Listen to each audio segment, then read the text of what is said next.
now. The conference room of the Capital Land and Development Company is large, imposing, and dominated by a large oak desk and 7 chairs. At the moment of starting this story, it is empty.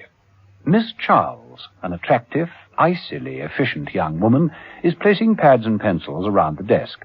Having done so, she glances at her watch and moves to the door. Before she gets there, it opens. Sir Jeremy Broadfoot enters.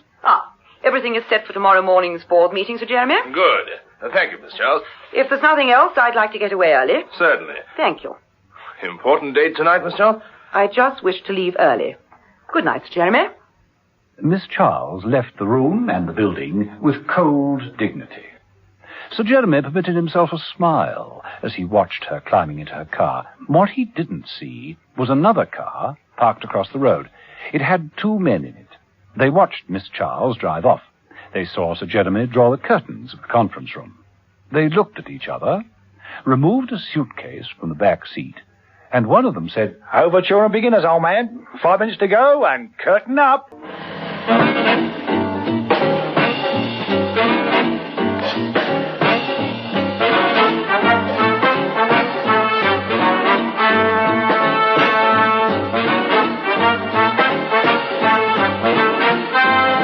Episode 1 of this story, in which John Steed and Emma Peel start their investigations into a murder case that has overtones of old-time vaudeville. The case of...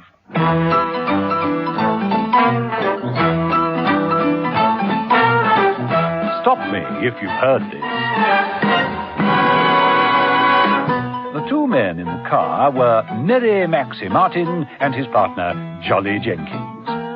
Maxie, round, chubby, and smiling, was a happy man. Jolly, morose, thin, and miserable. Maxie smiled in anticipation of what lay ahead. He indicated the Capital Land and Development Building. Jolly agreed with a languid nod of the head. They left the car, crossed the road, and let themselves into the building.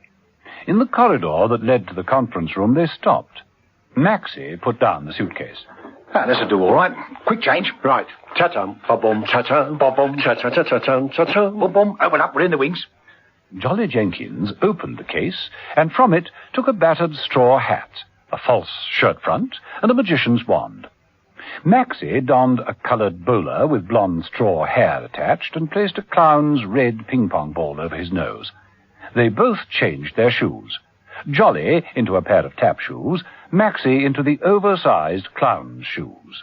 In a matter of seconds, they were ready. This is it. Come on, we're on. Inside the conference room, Sir Jeremy looked up in surprise, wondering who could be arriving so late. He hardly had time to say, Come in, when the door burst open, and the act began. You've got to S-M-I-L-E. To be What the devil? A-double-P. Who are you? I say. Would you care to hear what the girl said to the sailor? Certainly not. What sort of joke is this? Now look here. You may think that this is very funny. No, not funny, old man, not funny. I'll tell you what is funny. A man was walking down the street. He met his pal who'd been married for 50 years. He said, Here, ever thought of divorce during your marriage? And the other fellow said, no, only murder. Here, speaking of murder, this'll just kill you. Maxie drew a large, long-barreled pistol from his pocket. He pointed it at Sir Jeremy and fired. Sir Jeremy, a look of utter bewilderment on his face, clutched at his chest. A red stain appeared on his white shirt, spreading over his fingers as he slowly fell across the desk. Dead. The 2 men hardly gave him a glance, but with a hand on each other's shoulders, they made a typical vaudeville exit from the room. Oh, we're very, very sad that you've had to leave us, but when you've gotta go, you've gotta go.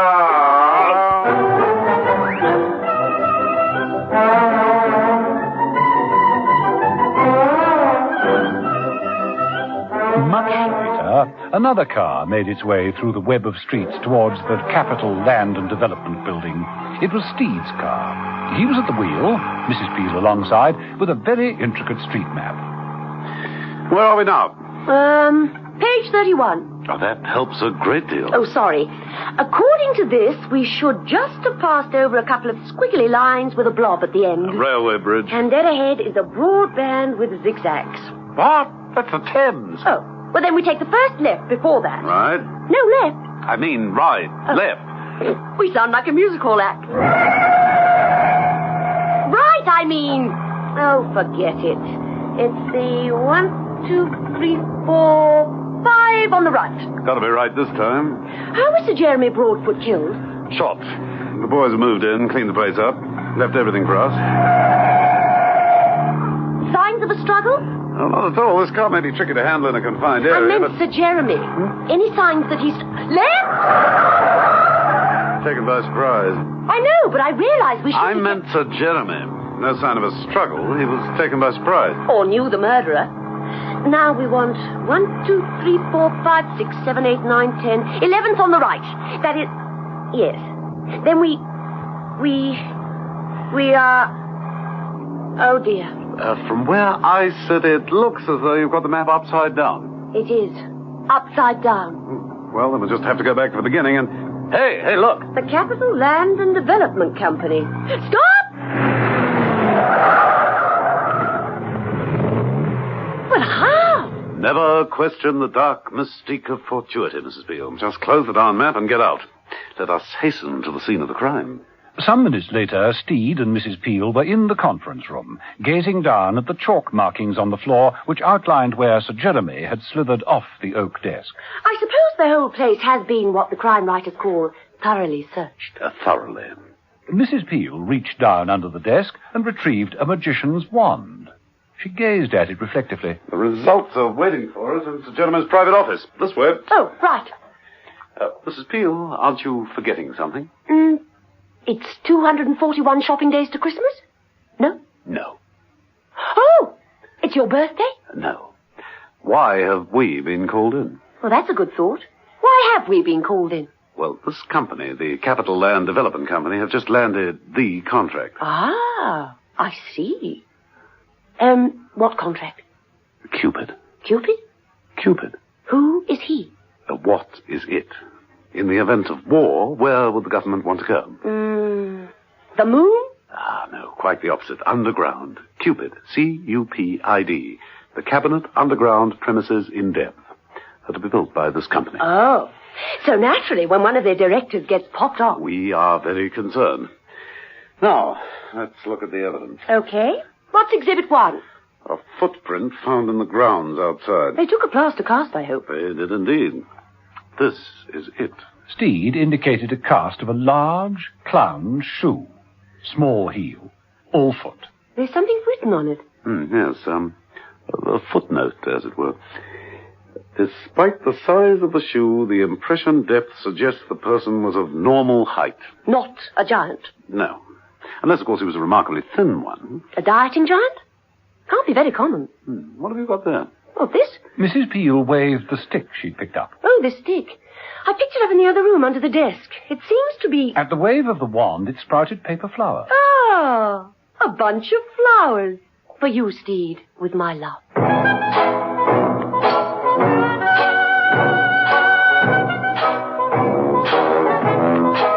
A quick drive away from the Capital Land and Development Company is a variety artist's rest home. It's called Gresham Grange, or more commonly known as Grease Paint Grange. In the main hall is a tiny proscenium arch, and on the small stage is a permanent Punch and Judy theatre. A collection of old-time actors and musicians gathered around it in movable wooden chairs. The show was a late one, but the audience was wrapped in attention. In the front row sat Maxie Martin and Jolly Jenkins. Punch pushed onto the platform a gallows and hammered on the wooden stand. Excellent, gentlemen.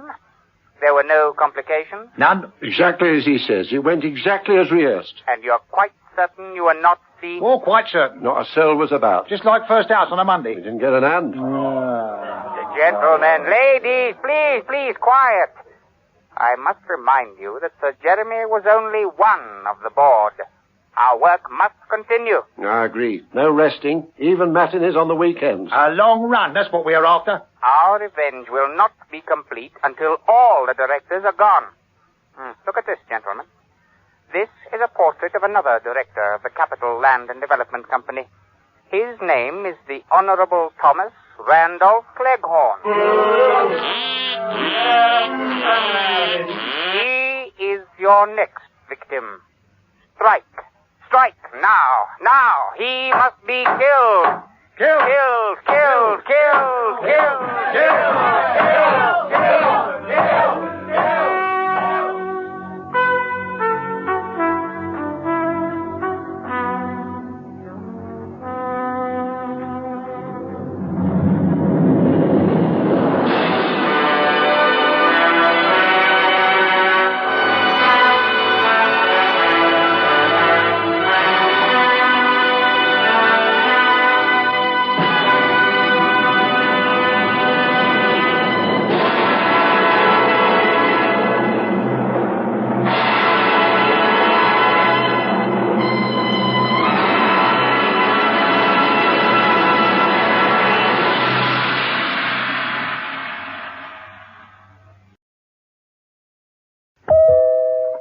Now, in the main hall of the variety artist's home, Greasepaint Grange, several members of the home gathered about a Punch and Judy stand. Maxie Martin and Jolly Jenkins in the front row. Punch was addressing his audience. Excellent. Excellent. There were no complications, Mary Maxie? None? Satisfied all went well, Jolly Jenkins? He is dead? As a doornail. And you're quite certain that you were not seen? Oh, quite certain. Not a soul there. Like first house on a Monday. Didn't get an hand. Ladies, gentlemen, please, quiet, quiet. I must remind you that Sir Jeremy was only one of the board. Our work must continue. I agree. No resting. A long run, that's what we want. Our revenge will not be complete until all the directors have been removed. Look at this. It is a photograph of another director of the Capital Land and Development Company. His name is the Honorable Thomas Randolph Cleghorn.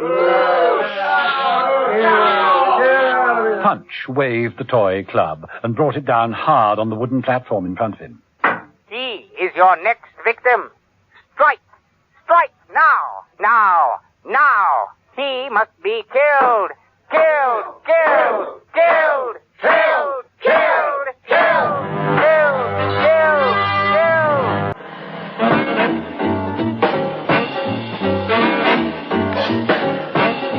Episode 2 of this story, in which John Steed and Emma Peel are called in to investigate a second murder and get rather more on the right track, and even come near to saying,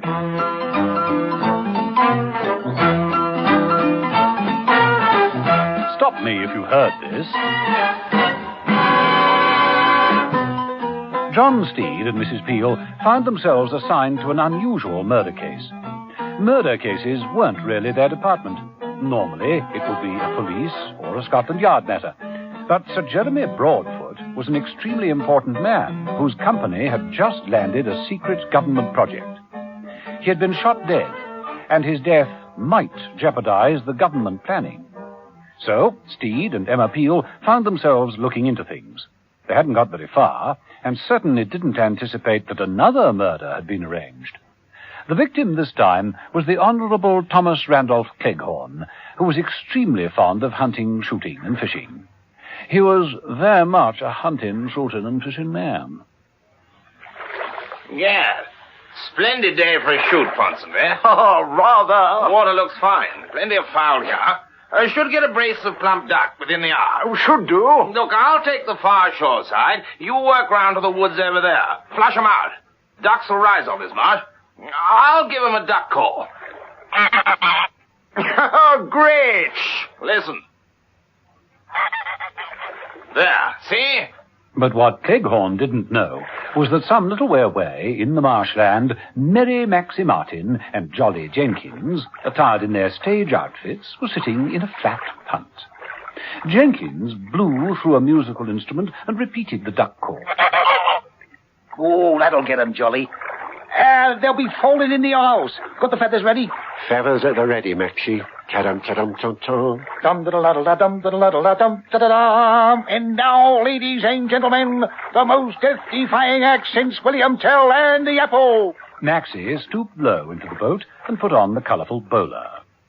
On the top of it was an artificial duck. Play it again, Jolly. Encore! Play it again. Maxie stood up in the punt. The artificial duck appeared above the reeds. Cool, near thing. Like facing rotten eggs at the old Empire Out Depot. Here, Jolly boy, throw the feathers, mate, throw the feathers. Jolly Jenkins threw a handful of feathers into the air, and they both crouched low in the punt. A few minutes later, Cleghorn splashed his way through the marsh, crashing through the reeds, confident of a kill. I say. Would you care to hear what the girl said to the sailor? Don't be disgusting. Perfectly correct. I thank you. We always hit 'em hard, knock 'em in the yellows, like this. And this. And this. And this.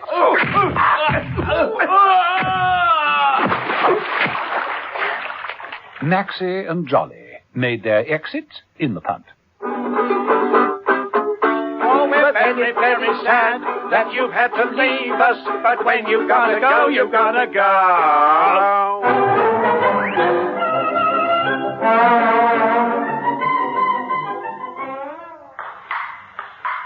What do you think it is, Steed?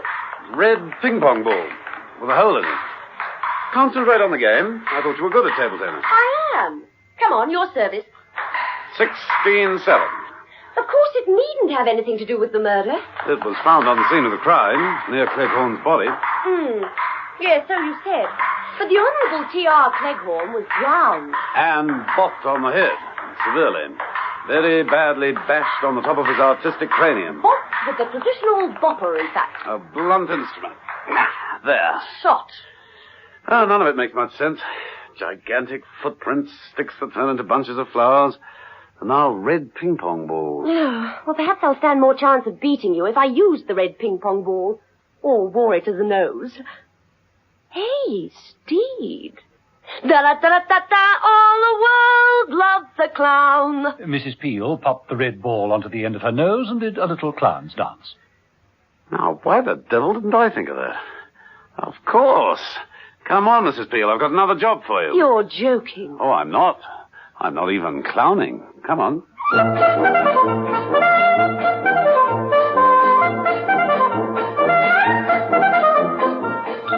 The Variety Organization's make-up registration office in Stepney consists of 2 very crowded rooms and only one person.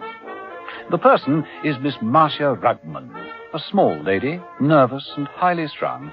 She'd led a very checkered life, having been a singer, a dancer, a trapeze artist, a wardrobe mistress, a dresser, and now keeper of records. When Mrs. Peel walked into the building, Miss Rugman was painting an egg. She was painting most meticulously the face of a clown upon it, noting every detail of its distinctive makeup. Mrs. Peel rang the doorbell rather loudly. Miss Rugman gave a start, the egg rolled off the desk and broke. Oh, dear. That's the second today. Oh, all right. Patience.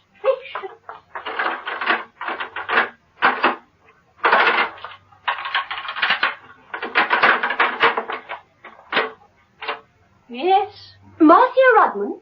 Make-up registration? Yes? Emma Peel. I phoned you earlier to ask for information. May I come in? Come in. Oh, that's most unusual. Is it? I thought these were public offices. But that's the trouble. They're too public. Oh, they're all right. Come in if you must, but kindly notice the notices.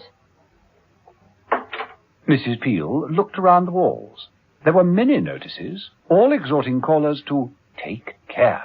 Don't tread carelessly or bang into anything. Don't swing handbags. Don't talk loudly. Don't bounce on your toes. Don't vibrate. Don't even breathe near eggs. Just don't. One section particularly could apply to you, the handbag. You see, I have to take these precautions. Every clown's makeup in this section is carefully recorded on an egg and stored in those long racks. Every clown's face registered and copyrighted, all on large-sized eggs. Oh, if they ever broke... Omelettes for life? This is not funny, Mrs. Peel. Oh, sorry. I want to trace a clown, a red-nosed comedian. What does he look like? Ah, well, that's the trouble. We have so little to go on, except this. Mrs. Peel drew from her pocket the red ping-pong ball with the hole in it. Of course, to me, it's just a red ping-pong ball, but perhaps... It will take time. Colour, shape. It'll take time. But just leave it to me. I'll trace it. Yes, leave it to me.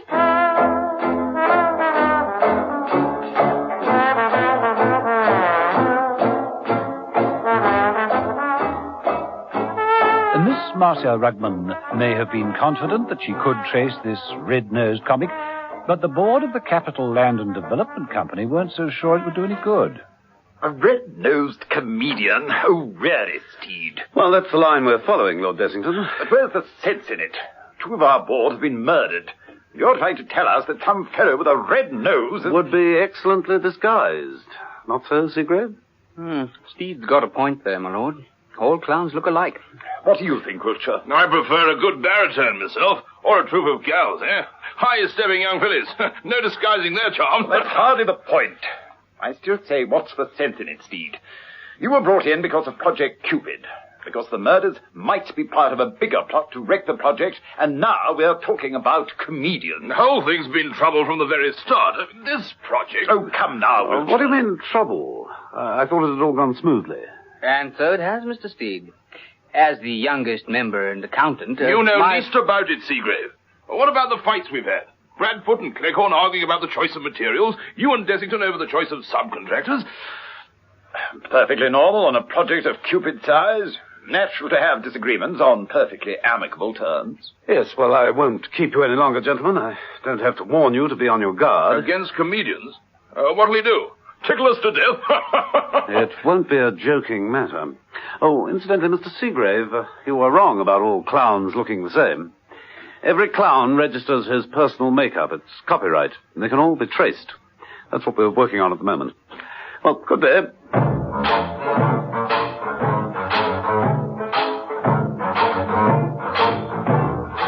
Later, in Greasepaint Grange, Punch, from his stage, was holding forth.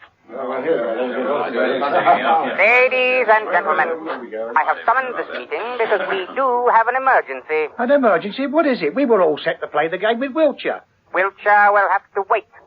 This concerns part of your makeup, carelessly left at the scene of the last crime. Oh, that was only a facial extremity, a scarlet proboscis, a nose by any other name.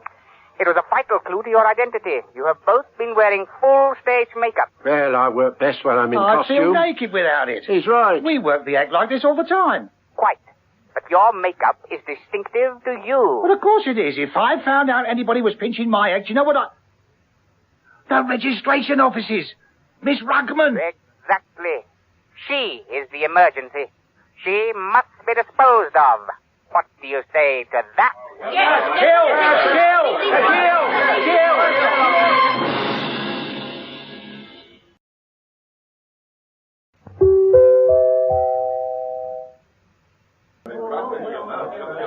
Punch was holding forth yet again on his small stage of the Punch and Judy Theatre at the old artists' home of Greasepaint Grange, this time to a selective audience. Mr. Punch, why all this hold-up? We were set to play the game once again. We were all set to kill Wiltshire. Wiltshire will have to wait. This concerns part of your makeup. It was carelessly left at the scene of the crime. Ah, that was only a facial extremity, a scarlet proboscis, a nose by any other name. The point is that it was a vital clue to your identity. You have both been wearing stage makeup. Well, I work best in costume. Isn't that so, Jolly? Max is right. I feel naked without makeup. Yeah, we work the whole act like this all the time. Quiet. Your makeup is distinctive to you, Merry Maxie. Of course it is. If I found out anybody else was stealing my act and my makeup, do you know what Oh, the registration office. Miss Marcia Rugman. She knows me. She's got my face on file. Exactly. She is the reason why I called this emergency meeting. She must be disposed of. What do you say to that? Yes.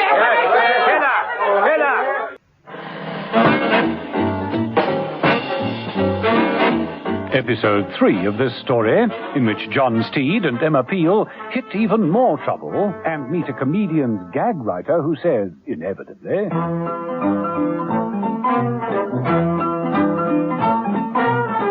"Stop me if you've heard this." 2 members of the board of directors of the Capital Land and Development Company had been murdered, and John Steed and Emma Peel were, frankly, baffled. The only real clue they had was a theatrical one, a red nose in the shape of a ping-pong ball. The sort of nose a clown would wear. Not much to go on, except that every clown has to have his makeup registered. Mrs. Peel had gone to the registration offices and interviewed a nervous little lady named Marcia Rugman. Miss Rugman had promised to identify the red nose from the hundreds she had registered. Mrs. Peel was content to wait. John Steed was resigned to waiting. But Mary Maxie Martin, who owned the nose, wouldn't wait a moment longer. Come on, we got to get there fast, Jolly. Don't call us, we'll call you. Here we go. No, not that fast. We don't want to end up dead like the rest of them. No, not that slow. We'll never get there at this pace. You know something, Maxie? What? I think you better drive. I don't wish to know that. Kindly leave the stage. Look, the whole act's been like a hearse all week. It's either Miss Rugman's hearse or it's a double bill affair, yours and mine. Carry on, but for heaven's sake, find a place. I think it's down a bit and then second on the prompt side. Then get there, will you? This is the most important date we've ever had, Jolly. Get there.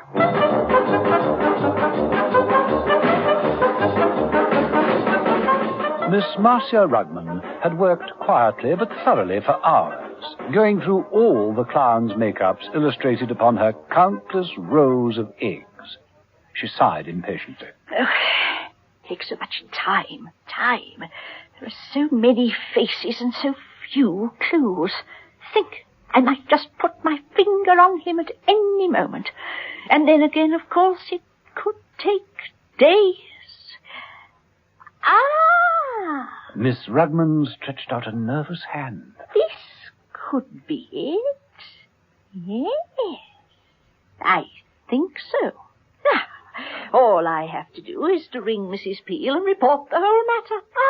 Peace at last. As Miss Rugman made her way towards the small outer office which contained the telephone, a fanlight in the storeroom opened. Careful now, Jolly. Any noise is going to spoil our whole entrance. Right. Great, here I come. Good. Where is the old bag? Must be through in the other office. Okay, Jolly, let's try the old banana routine. Suits me. Miss Rugman was on the phone to Emma Peel. Hello, Mrs. Peel. Yes, Marcia Rugman of Variety Registration. Oh, yes.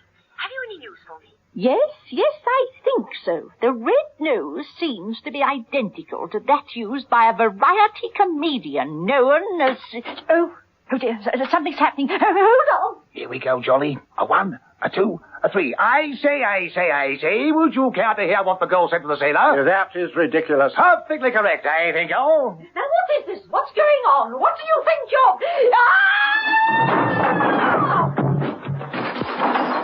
There was a large banana skin in the way. Miss Rugman, in her concern, didn't see it until too late. She ended up under a bench. Maxie produced his toy pistol, and he and Jolly went into their exit routine. Oh, we're very, very sad that you've had to leave us, but when you gotta go, you gotta go.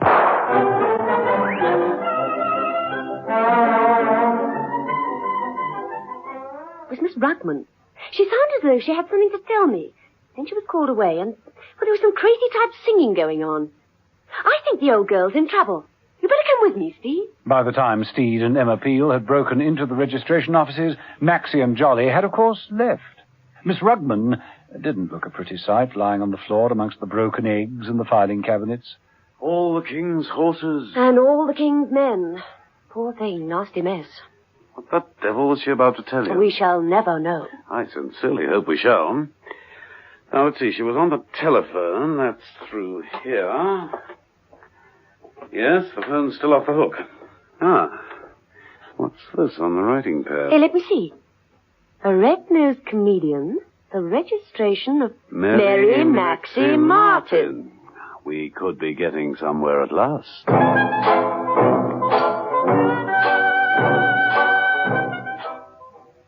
Congratulations. Congratulations to Maxie and Jolly. Superbly executed, if you will forgive the pun. The egg woman can't give us away now, eh, Jolly?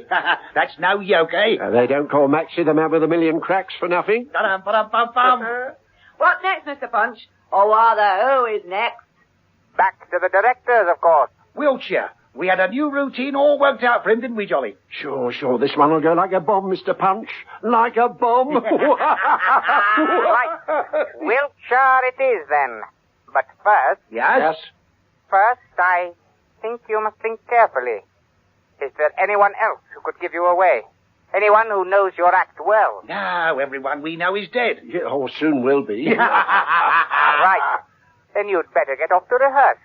We don't want anything to go wrong. It won't, we promise you. Split-second timing. That's been the secret of our success. Come on, Jolly. Let's give him the old Tabex in.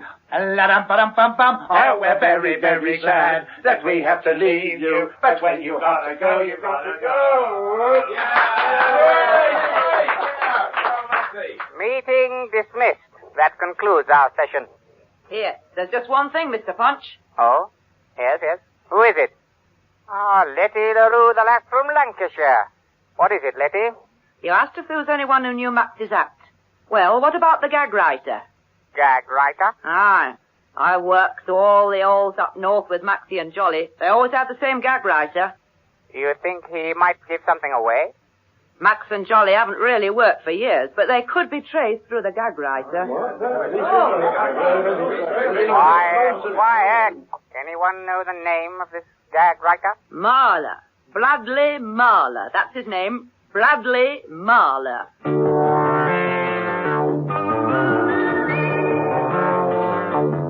So this Mary Maxie Martin hasn't really been in work for ages, Steve. Resting, Mrs. Peel. And what are we doing in this sleazy place?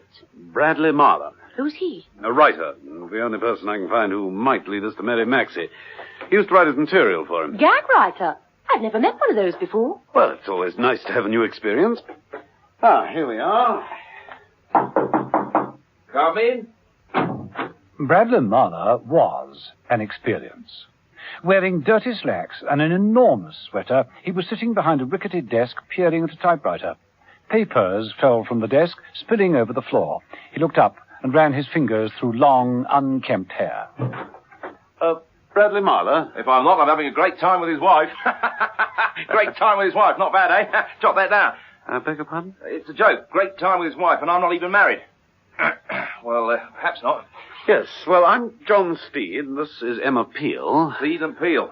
No, never heard of you. Song and dance? Acrobat? Listen to this. Girl was going to marry a millionaire. Friend of hers said, do you know what you're doing? He's 78. The girl says, look, if someone gives you a blank check, you don't look at the date. Like it? Devastating. Not so, Mrs. Peel? It has a certain humorous shape. Don't go away. I've got more here. We were hoping that you could help us. I'm a writer, not an agent. Can't get anyone work. We're not in the entertainment business. Oh, in television. I've got a hilarious brain surgeon routine. Not television. Oh, a doe rabbit came out of the prairie bush and said, I wouldn't do that again for $50. Yes. Well, we don't want to start any hairs running. I understand you used to write gags for Mary Maxie Martin. Who hasn't worked for some time. Hardly surprising. Maxie Martin? Dear old Maxie Martin. Whatever happened to him? Yes, well, we thought you might be able to tell us. I haven't seen him for years. A great comedian, a quick change artist. You don't know where he might be at the moment? No. Where do they all go? Vaudeville, Variety, it's dead. Theatres, music halls, closed. Maxie Martin and Jolly Jenkins. Old style, that act. Couldn't adapt a new routine. Yes, well, tell me more about Maxie. What is there to tell? He ruled the Gloucester Palladium. Played there for years. They loved him. The Gloucester Palladium, that rings a bell. Yeah, it's closed now, of course. It's been stamped in empty for I don't know how long. Falling to pieces, I shouldn't wonder. Like all the other old theatres. Yes, well, times change. Sad. Sad when you think you'll never see Max's big feet again. And that red nose. Yeah. Variety's dead. Is it? I wonder.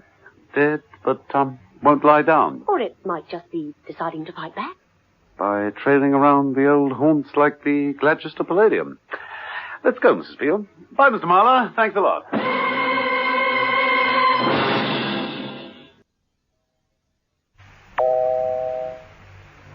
Now, Brigadier Wiltshire, a member of the board of directors of the Capital Land and Development Company, had his very impressive saloon parked in the garage beneath the building. He worked only a short time a day, in an advisory capacity only. So Maxie Martin and Jolly Jenkins knew they would have only a little while to wait. Yeah, that's his Nib's car, Jolly. I fixed everything. Won't be long now. In the money, eh? Can't take it with you, though, can you? Oh, remember the war? When we even played garages. That number we used to do for the troops, how did it go? Oh, I give the one boom to start all over. Back in the old routine. Tell my night. Here he comes. The Brigadier walked smartly to his car, got in, put the key into the ignition, started the engine.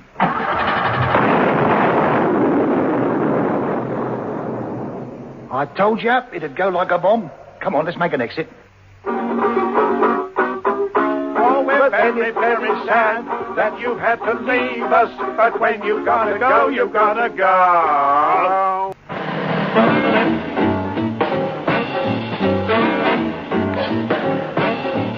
Episode 4 of this story, in which John Steed and Emma Peel continue to chase old-time variety acts, and Bradley Marler, the gag writer, says for the last time.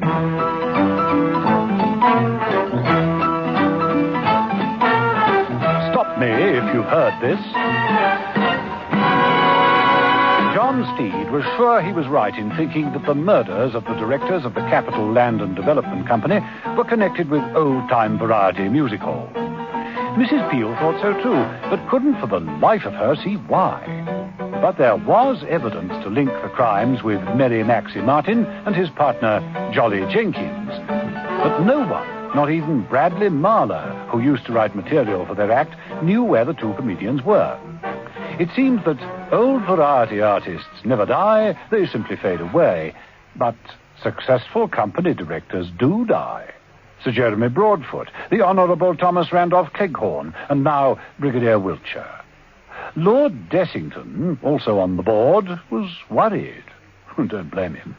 Three of us gone now, Miss Charles. Don't look at me, Lord Dessington. I really am almost as upset as you are. I assure you it had nothing to do with me. Of course it hasn't, you silly woman. And you're safe enough. I don't quite know what you mean. I mean, no one's likely to murder you. I sincerely hope not. I've always tried to do my best for the company. Yes, of course. Well, there's work to do. Come, let's go into my office. Dictation. Yes, Lord Dessington. I'll just get my book. Very well. Follow me. At the door of his office, Lord Dessington paused and called back as he opened the door. Oh, and bring with you the... Lord Dessington staggered back into the boardroom. He gazed in horror at the floor of his office. There was a very large, heavy arc lamp, shattered in 100 pieces. Miss Charles! Miss Charles! Coming. Oh, what on earth have you done? It isn't what I've done, Miss Charles. It's what someone has tried to do to me. Call John Steed. Tell him someone has just tried to kill me. Call him at once.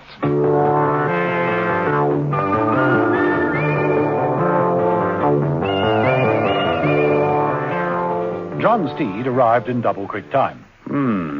Placed so that it would fall upon the next person to enter. Old-fashioned type of joke. The would-be killer has an old-fashioned mind. It all fits.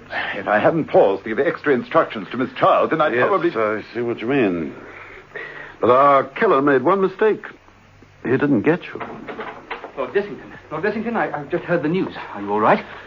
Just all right, Seagrave. Just all right. Well, it's no thanks to you, Steed. 3 of us dead. And now another murderous attack. And what, might I ask, have you been doing to help? Chasing eggs? Or is it still red noses? One red nose, actually. Attached to a gentleman known as Merry Maxie Martin. Clown, comic, quick change artist, soft shoe shuffler, star of the Gladchester Palladium, and, I suspect, killer. There's a killer about, all right. I can't say if... Gloucester Palladium, did you say? Yes, that's right. But this company owns the Gloucester Palladium. Huh? Miss Charles, fetch the file on the theatre building. I'm afraid it isn't available. We filed it in our archives. Eh? You'll just have to take our word for it, Steed. The Gloucester Palladium is ours. Bought it along with a whole chain of vaudeville theatres. 30 or 40 of them. All due for demolition, of course. Vaudeville dead, as you know. Yes, that's what Mrs. Peel and I have both been saying. And Mrs. Peel advanced the theory that vaudeville might be fighting back. It looks as though she's right, doesn't it?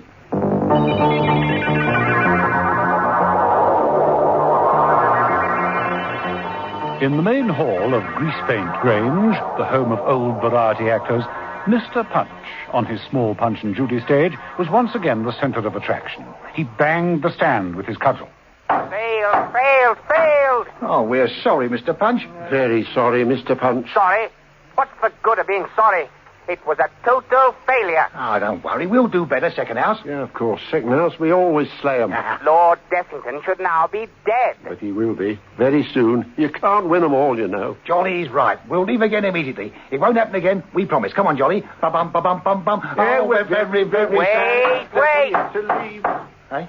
I asked the company earlier if there was anyone you could think of who might prove to be a danger to our plan. Oh, we told you. No one. No one. Miss Letty from Lancashire says otherwise. Not so, Miss Letty? What about your old gag writer, Maxie? The one who gave you all those blue jokes that closed us down in Scunthorpe. What, you mean... That's right, Bradley Marler. He was a lousy writer, in my opinion. Should have stayed off the Stout more. But he was devoted to you. He'll know where you are and could give us all away. Bradley Marler. Yeah. Haven't used him for years. Well, you'd better use him now. Once and for all time. Agreed?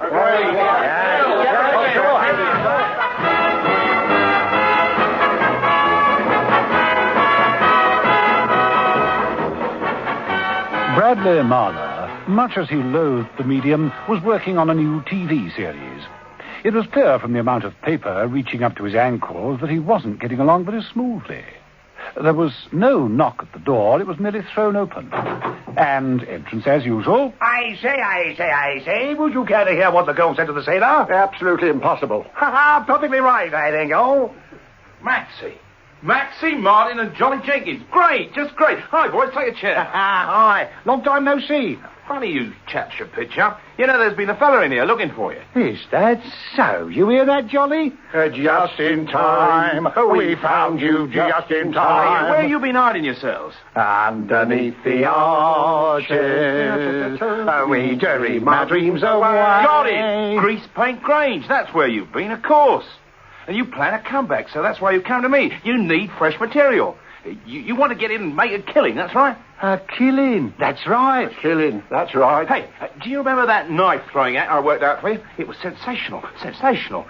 You remember, Johnny? You used to stand in front of that board. Yes, that's right. Show me how, Brad. Show me how. You have your hands outstretched like this.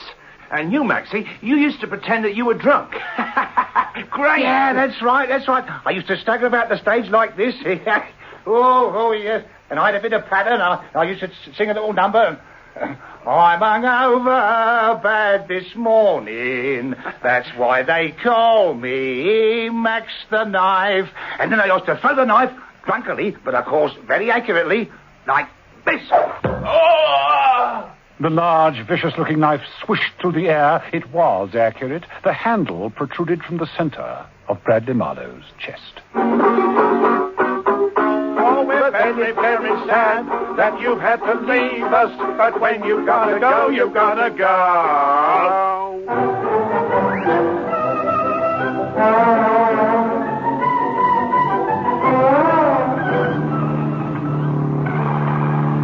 Well, now, Mrs. Peel, you know what you have to do. Mm-hmm. Stay close to Lord Dessington, act as bodyguard. That's right. I think there's no doubt that they'll try again. Right. I'll stay very close. I won't let him out of my sight, not even for a second.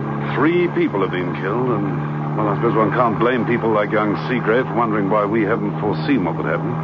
They could try and get at Lord Dessington at any time. Don't worry, Steed. They won't get at him. Not with me around. That's what I like to hear. Confidence. Well, here we are. I only hope that Lord Dessington agrees to your being so, intimate. We'll see just how intimate he thinks it's going to be.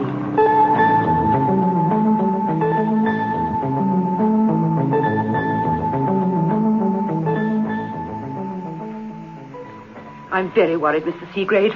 Very worried. I think we all are, Miss Giles. You know, Mr. Seagrave, that Lord Dessington is a very busy man. But in point of fact, he doesn't use his office as often as other people. Oh, rubbish. Of course he does. Who else uses it more than he does?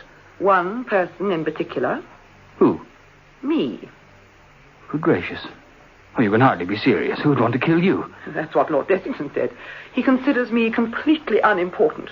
But I'd like to point out that if these murders are calculated to destroy Project Cupid and undermine the whole of this company, there are two people who know more about the business dealings than any others. One is me, because as confidential secretary, nothing can be kept from me. And the other is you, Mr. Seagrave, as company secretary. I think you should be worried, too. Don't you?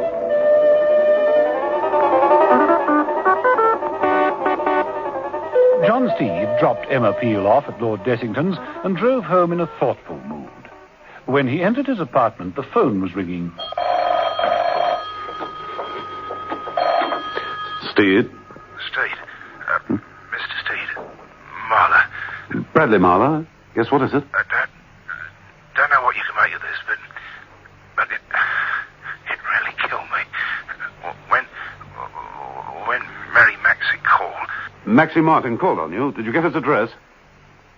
Yes, written it down on a paper. The knife. Knife? What knife? What are you talking about? Marla? Marla, answer me. It's on the... Marla! What is it, Marla?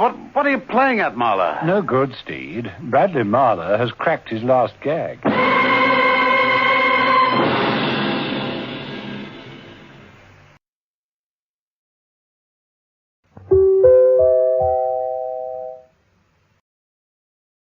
Now, Emma Peel had been given the job of looking after Lord Dessington.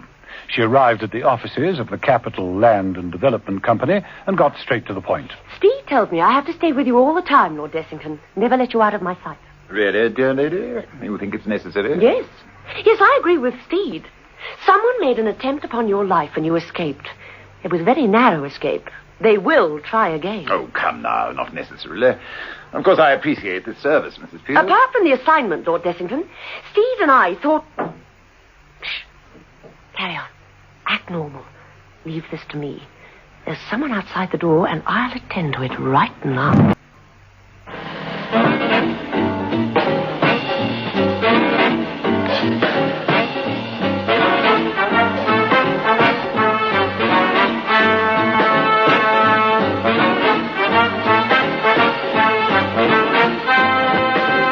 Episode 5 of this story, in which John Steed takes a step forwards, Emma Peel one backwards, and Maxie Martin and Jolly Jenkins again crack.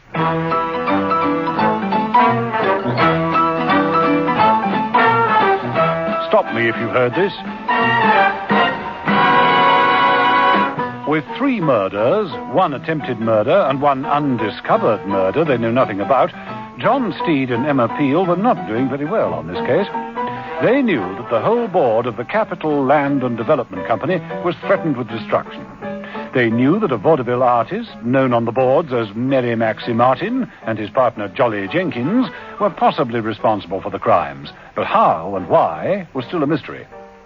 Steed and Mrs. Peel felt that their job was to protect the remaining members who could be in danger.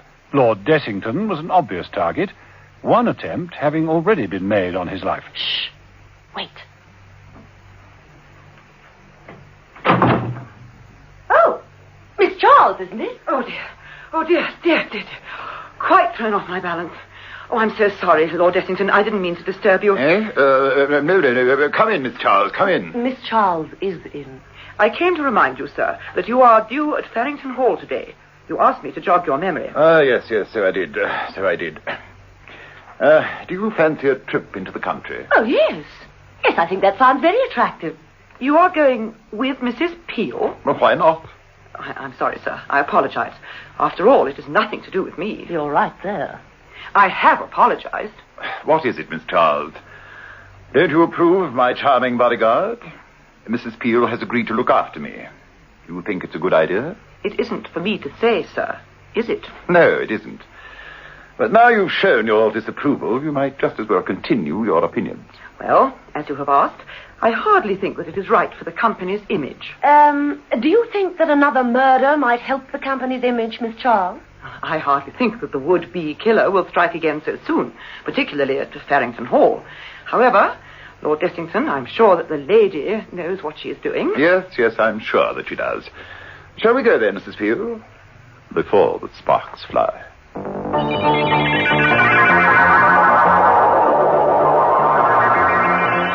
While Mrs. Peel concentrated on her task of looking after Lord Dessington, John Steed was following up on the mysterious phone call he'd had from Bradley Marler, the variety gag writer. He'd called at Marler's office before to ask for information regarding Maxie Martin. Marler had promised to help trace him if it was at all possible. But the phone call had been desperate and garbled. Steed had got round there straight away to find... Stabbed. That's what he meant about the knife. Stabbed or is this a throwing knife? Yes, it is. A knife thrown into his chest. Knife-throwing act? Again, we have this theatricality. He must have dragged himself to the phone, dialed my number, blurted out the message, and then this. But he did say he'd written down the address where Maxie Martin is staying, but where in all this? Steed looked around at the hopeless confusion of Marler's office. The whole place was knee-deep in papers, all scribbled on. My wife is so changeable. A month ago I adored her. Today I can't stand the sight of her. A candle maker is one who works only on weekends. Oh, no.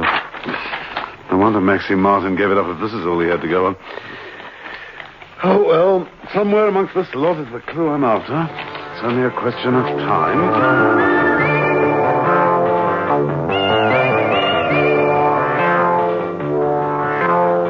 And Mr. Punch addressed his audience once again with... It's only a question of time. They're all going. Bradley Marler had taken his last curtain call. Oh, well, we did our best, Mr. Punch. And you know what our best is like? We knock 'em out. We paralyze 'em. We slay 'em. Oh, laugh. Why? We thought we would have tried. We slayed 'em in the old Kent Road. Very good. But now to business. You must both leave at once. It is essential that you both rectify your previous mistake. You know what I mean. Lord Dessington? Lord Dessington? Lord Dessington. He must be killed. He must be killed. He must be killed. He must be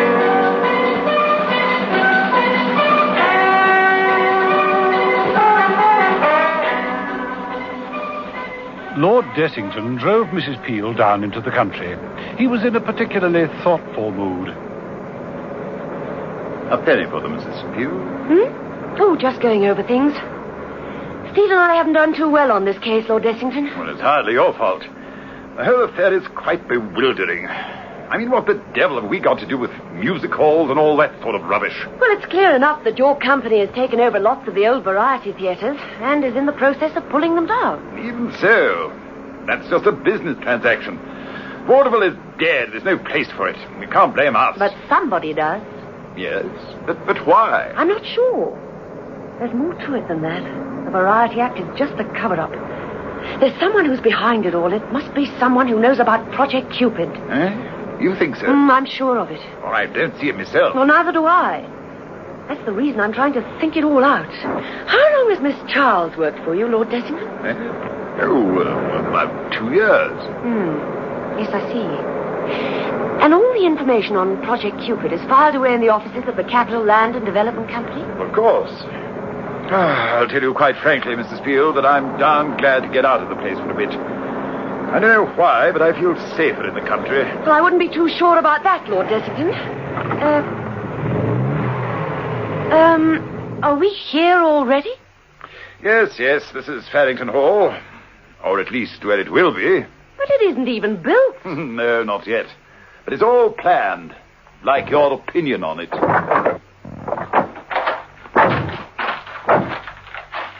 As you see, it's all marked out with white tape. Every room. Do you understand Builder's plan? Well, I haven't exactly majored in the subject, but I think I can catch on. The house will face this way. Yes, that's right. The windows will be here, facing the hill. Remarkable view. Mrs. Peel, you are standing in the fireplace. Oh, so sorry. I think the place has possibilities, Lord Essington. But I'm... Mrs. Peel stopped and looked keenly at a cluster of bushes. What is it, Mrs. Peel? I thought I saw something move down there in what will be your gardens. The bushes. They move. Burnham Wood comes to Dunton, eh? Well, something like that. Although it's unlucky to quote from Macbeth, you know. We've had plenty of attention from the variety stages. Heaven help us if the classics catch up with us. That was hardly likely, for down in the bushes, the two comedians were ready to start their act yet once again. Ready, Jolly, old boy? Ready, Maxie. We've got to be good this time. Yeah, sure. Now, just keep up the pace and don't gag through the laughs. Yeah. Do you think we're going to get any? Sure. He who laughs last and all that. Are you all set? 1, 2, 1, 2, 3. You've got to S-M-I-L-E. To be H-A-double-P-Y. Back in the marked-out foundations of Farrington Hall, Mrs. Peel and Lord Dessington were amazed to hear the sounds of a comedy song emanating from the bottom of the grounds. Lord Dessington was inclined to be amused. Mrs. Peel wasn't. She drew a revolver from her handbag, gave an order to Lord Dessington... Stay here. ...and made off in the direction of the sound. Here she comes. Now, you take her on, Jolly. I'll do the dirty deed. Sure. Come here, me proud beauties. Ha-ha! Jolly legged it into the bushes. Mrs. Peel followed.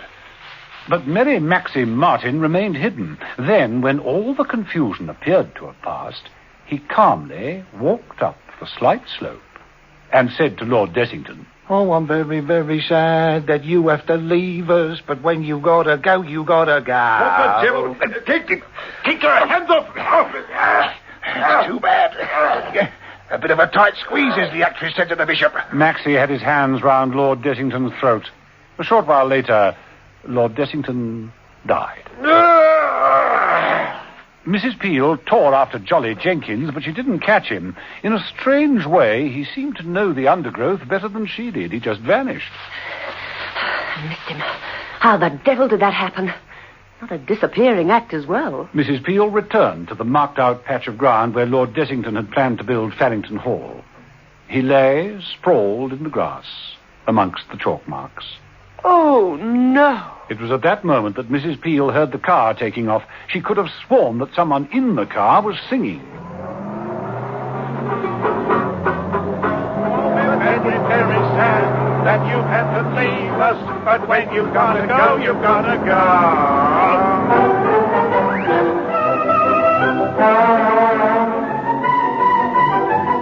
Mrs. Peel made after the car. In Lord Dessington's Rolls-Royce, she was able to make good time, catching up easily on the worn-out old jalopy driven by Maxie Martin. But he hadn't far to go. He turned into the entrance to Greasepaint Grange just ahead of her. It was at that precise moment that John Steed stopped wading through countless pages of script written by Bradley Marlowe. Ah, got it. Gresham Grange, commonly known as Greasepaint Grange. Of course, the old-timers' rest home. That's where we'll find them. You'll find tragedy unless you move more quickly, Steed. Get going.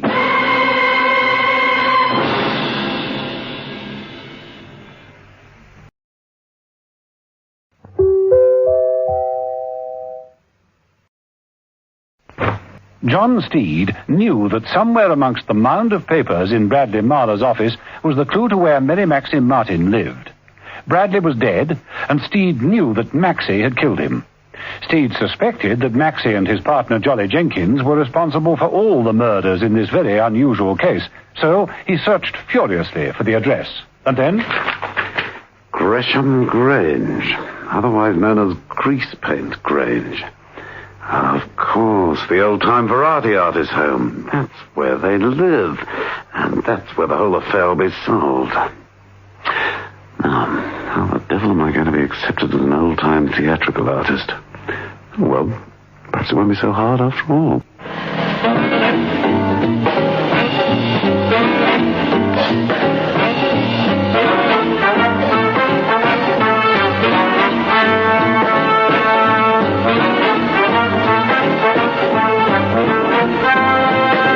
The sixth and final episode of this story, in which John Steed and Emma Peel stage their own act and unmask the real villain in the curious case of...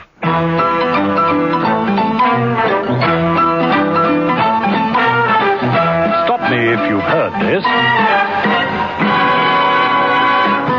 Mrs. Peel had been driven down to the site of Farrington Hall by Lord Dessington. John Steed had appointed Mrs. Peel as Lord Dessington's personal bodyguard, and Mrs. Peel hadn't done too good a job.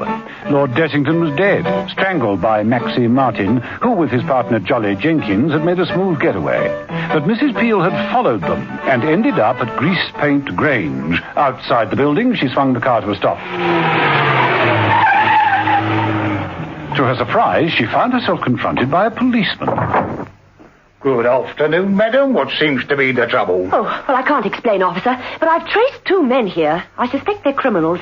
Thank goodness you're here. Will you please stand by?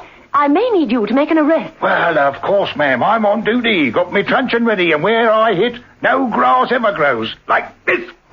Oh. Mrs. Peel, taken completely by surprise, collapsed under the blow. Maxie Martin caught her expertly and whistled to Jolly Jenkins. Give us a hand, Jolly. A bird in the bush is worth 2 in the cinema. Right. Ooh, they always fall, don't they?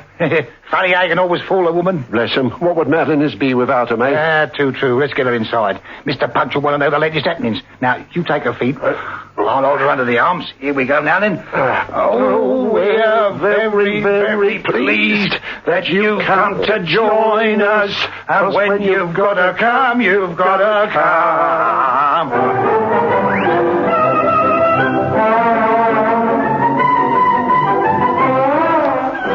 Mr. Punch, on his small stage in the main hall, was interested. No one saw you? Are you sure? Sure we are. She was alone, wasn't she, Jolly? That's right. She followed us. What could we do? We didn't bring her here. She must know about Lord Dessington, though. Then there is only one thing to be done. This woman must be eliminated. Yeah, but listen, that's all very well, but I can't kill a young bird like her. I agree with everything you say, but no, I can't do that. You've killed often, Mary Maxie. Why the distinction? I don't know. I just can't. Can you, Jolly? I don't know. I've never tried. Why don't you hand her over to Frederick? He's always looking for extras in his act. That's okay with me, Mr. Punch. Let me have her. For me new sawing a woman in arms act. I need a new assistant. Well, the other 4 didn't last long.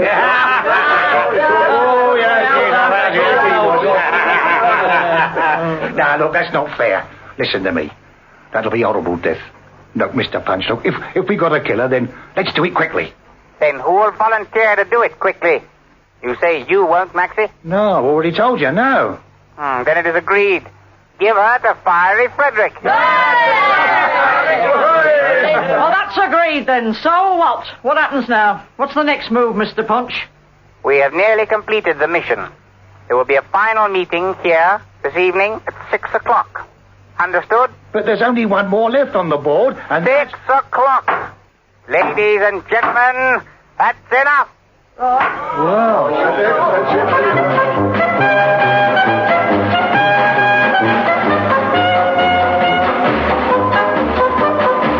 Meanwhile, John Steed prepared to invade the old-timer's home. He drove up to the main entrance and introduced himself as... I'm Gentleman Jack, a smile, song, and an umbrella.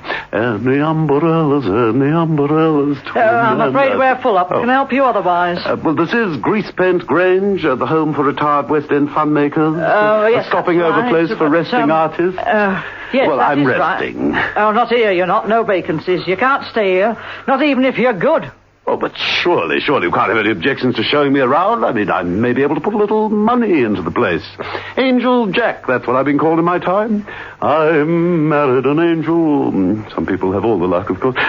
Thank you. Lead on, then, would you? Letty, the lass from Lancashire, had no reply to Steed in this ebullient mood.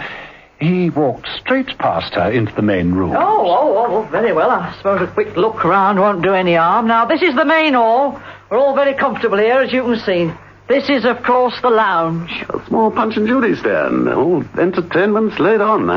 Can't wait for a vacancy. And tell me, what's behind the main curtain? That's just an anteroom. The guest rooms are this way. The apartments down there are private. They're this way. Letty ushered Steed through the rooms at breakneck speed. As far as he could tell, it all appeared to be normal and above board. But as he was leaving... Thank you so very much. Very, very kind of you. Goodbye. Steed noticed Lord Dessington's car parked outside. On the front seat was a handbag, Mrs. Peel's. Steed made his way back into the Grange, this time by the back windows. Steed found himself behind the stage curtains of the main lounge. The act, Fiery Frederick and his death-defying assistant, was in active preparation. Mrs. Peel, gagged and bound, was on a platform, her body encased in a wooden box. Fiery Fred was sharpening a saw. Steed knew he couldn't let this go on much longer. He approached the illusionist and said, "Want to see a smash hit?" What? This. All right, Mrs. Peel. Soon have you out and... No gags, eh? Oh, thanks, Steed. About time you got in on the act. This place is... What the devil's been going on? I wouldn't know. I followed two men down here and got knocked out over the head by a fake policeman. I came to with that character about to give a performance. What now, Steed? Mingle with the other guests and try to look like an old, out-of-work actor. Well, the way I feel at the moment, that should be easy. Hey, listen. Come on, we don't want to miss the final curtain. We'll lead the way. Let's get this show off the road. Thank heavens Fiery Frederick's act has been cancelled. Lead on.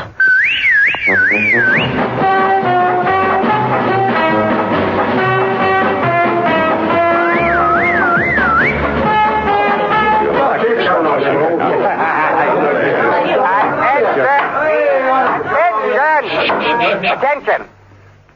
I have reviewed the situation and decided that we will call a halt to operations for a while. Hey, what you talking about? Quiet! Very well. But I don't understand, Mr. Punch. We've nearly completed our task. There's only one member of the board of the Capital Land and Development Company left. Yeah, that's right. With them all wiped out, we can take over the theatres again. We'll all be back in business. Yes, you can't stop us now. Right, everybody? There's no business like show business like no business Listen to me! Listen! What's he talking about now? Now, the whole thing was my idea. And it is I who will have the final say. No, we want action. We've been out of action long enough. Action you will get. But the wrong move will jeopardize everything we have achieved so far. Why? I don't get that. Jolly is right. Why will it? Believe me, I know what is best. Like you, I want to see us all working again. All the theatres in lights, the audiences applauding, the curtains going up, the rebirth of vaudeville. He's right. The rebirth of vaudeville. And that means live acts, not puppets and Punch and Judy shows, but flesh and blood again. Who are you to question my decisions? Gentleman Jack, a song, a smile, and an umbrella. And the umbrellas, and the umbrellas. Yes, he's right. We don't want to be told what to do by a tatty end of the pier Punch and Judy show. Of course not. We've taken orders from puppets for too long. I bet he isn't even fully paid up at equity. Down with Punch and Judy show. John Steed and Emma Peel were always good at stirring up trouble, and this time they excelled themselves. Within minutes, it was a free-for-all. Steed got in a quick jab at Maxie, who thought it was delivered by Jolly. They came to blows quite easily. Oh, you dirty, rotten little... You always ruin our act. How dare you, hogging the limelight all the time, always wanting top billing. Peel, turn over the Punch and Judy. From under the wrecked stage crawled the figure of Mr. Punch. Seagrave. It had to be him, the only one left. Get out of my way. This gun is loaded. And so there's Truncheon. The old one too, Mrs. Peel. Right.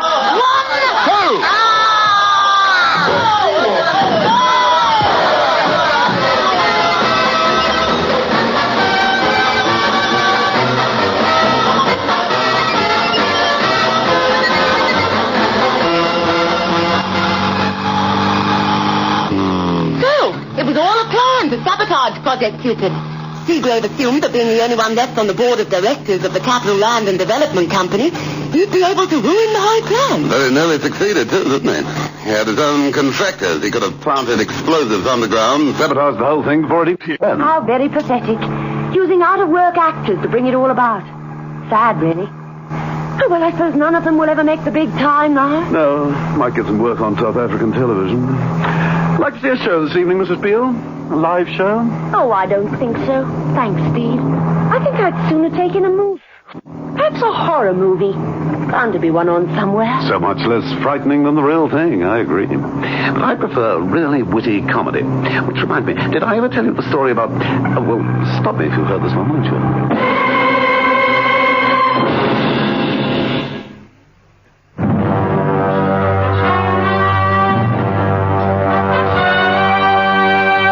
The Avengers.